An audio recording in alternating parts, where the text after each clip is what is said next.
We're at the point where the government shutdown is officially affecting real estate here in Baltimore, Maryland. I'm Kelly Schuett, and today we're going to break down how the government furlough is affecting real estate in and around the Baltimore area.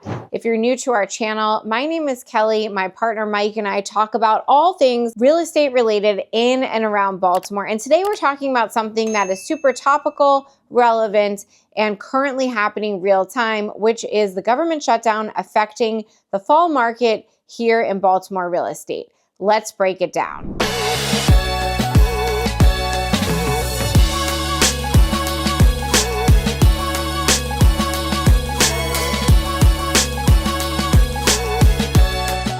First, what is this shutdown and why is it happening? What this means is the government has furloughed all of its employees, meaning some are without work and some are working without pay, and they will not receive paychecks. And this is day 33 at the time that I am filming this. So over a month of government employees not getting a paycheck. This impacts our local community in a big way because so many of our employees work for the federal government in and around Baltimore with our proximity to DC and a lot of the government agencies close to home. So even your friends who are working and going to work every day, they're not necessarily getting a paycheck from the federal government. More benefits were cut off as of November, including SNAP and WIC, and these are food assistance programs.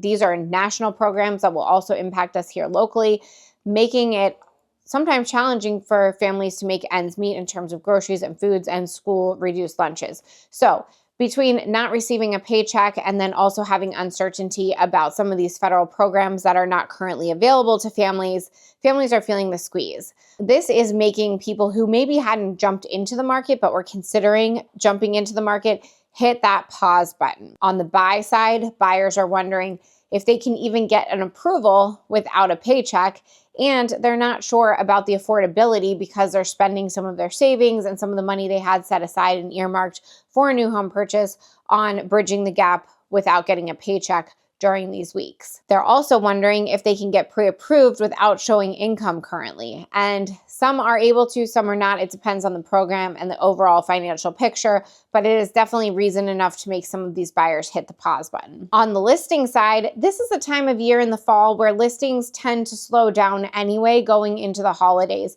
Most people are not jumping up and down and starting their home search between Thanksgiving and the New Year.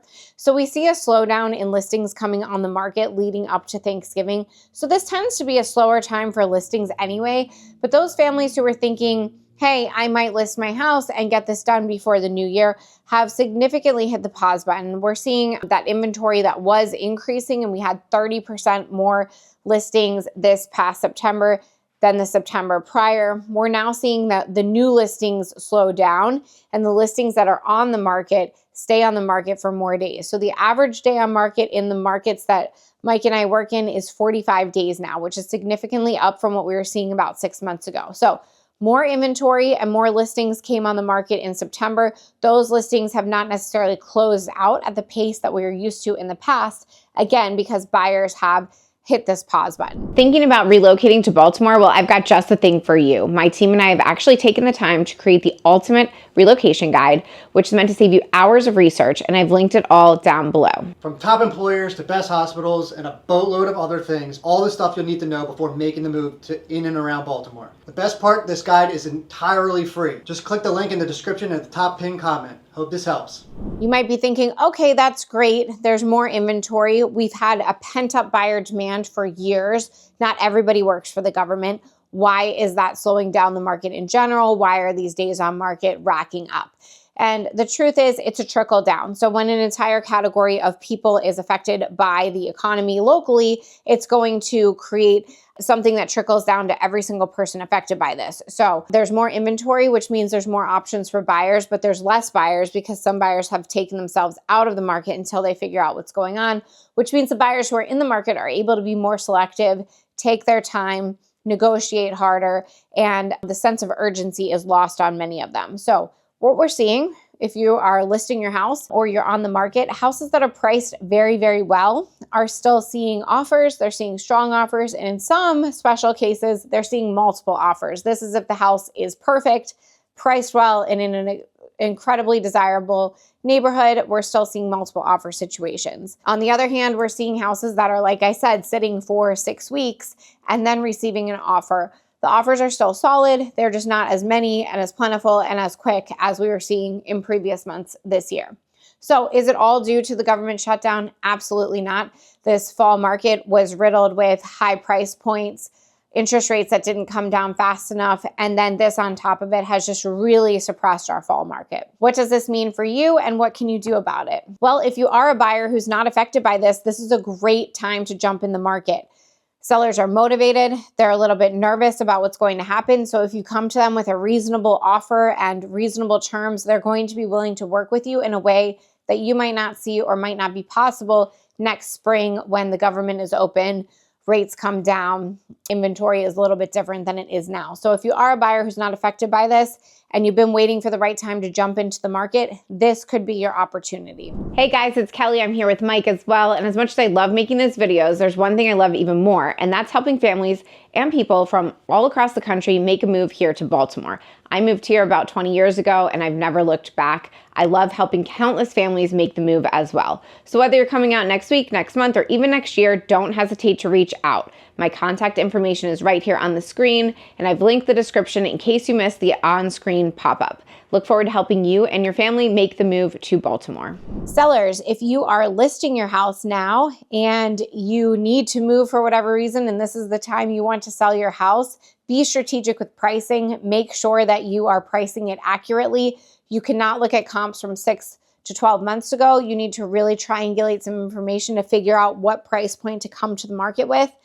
Do all of those cosmetic updates, do the staging, have the professional photos, really put together a great presentation of your home so that you have the opportunity for buyers to fall in love with it and potentially get more than one offer. And make sure that you are willing to be open-minded about the types of offers that come in terms of financing, closing, do they need seller help? Are you paying their agent co-op?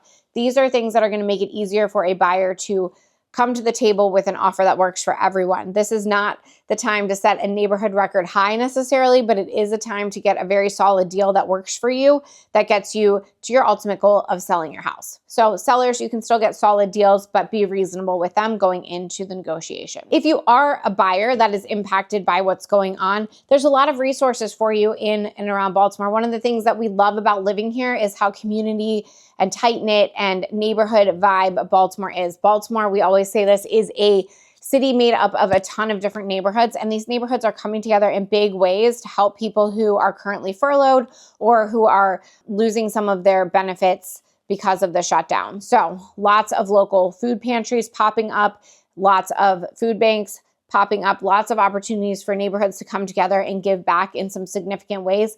We also have some really awesome restaurants in and around Baltimore who have stepped up, who are offering free meals with a government ID. So check our comments below. We're going to link resources below that you can look at. So if you are one of these people that's looking for that or just need to bridge the gap, there's no questions asked, no judgment. Just show up at these places and you're going to get a lot of help. If you know of another resource that we have not linked here, please add it to the comments. We want this to be a resource as a video to support our local community.